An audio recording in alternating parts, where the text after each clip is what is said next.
Hey, hey. All right, so I want to scream, to be honest with you. So, right now, just so that you know, I decided to post this video. I don't generally do the TV content, especially like, people's work or anything, because I feel like that's all subjective. But anybody that knows me knows that I'm a huge documentary fan, like, huge. So I got desperate last week and was waiting for A Toxic Love to come out. But I was like, I had done some 2020s. I kind of have places I can go and get documentary style when I need to. So I had come across this documentary, Should I Marry a Murderer? So I kind of passed it up because I was just like, no, you shouldn't.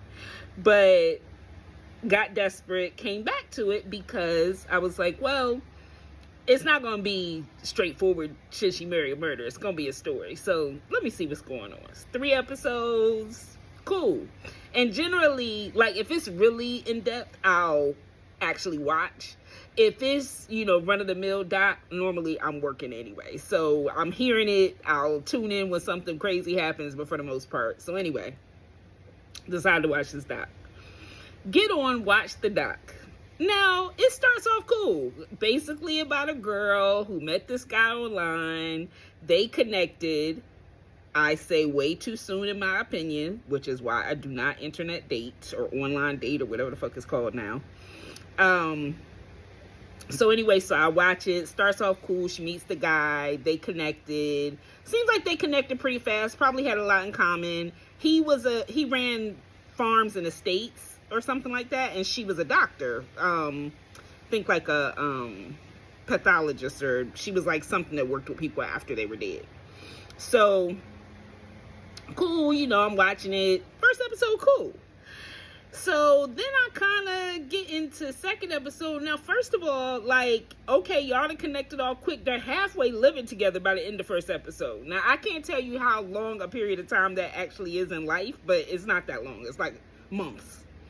So then she turns around and, he decides he wants to propose. Everybody's saying, everybody on her side is like, we know it was too fast, yada, yada, yada. She had just got out of something. I was like, oh, okay, she trauma bonded with niggas. But anyway, so by the second episode, fool then came to her and confessed because she was like, we have to be honest and truthful with each other. Essentially, they had run some dude down on the road, didn't want to call the police and ruin their lives, and buried him. What?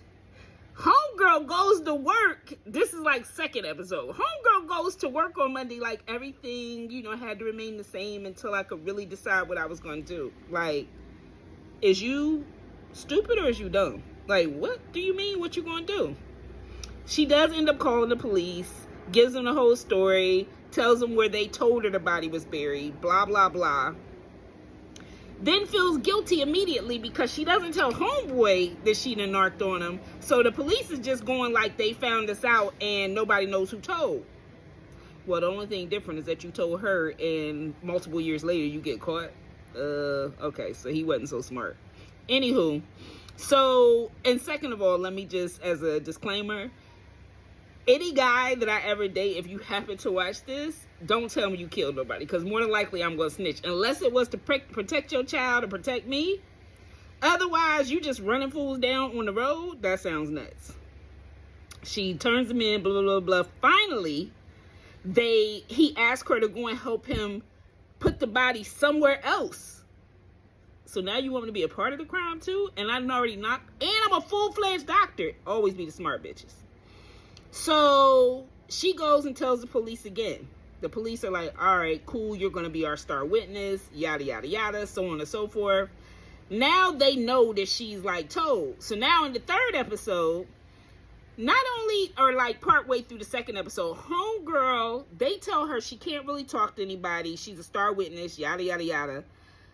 Homegirl goes and starts dating the murderous fool again. Like, he was the only person that could understand what I was going through and what it was like to be under so much pressure.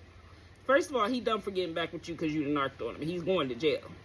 Secondly, what's wrong with you in your head? Like, did you have all book smarts and no common sense? Something's up. Anywho, she goes back and dates him, doesn't show up to testify the first date, like a bunch of privileged shit. Because let me tell you something, if I turned a brother in, let me tell you how he would not be walking around free until they figured it out.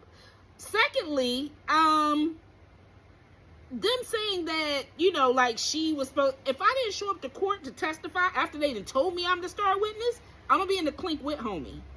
I just was so incensed, and I don't get incensed over documentaries very often because it's generally the same formula.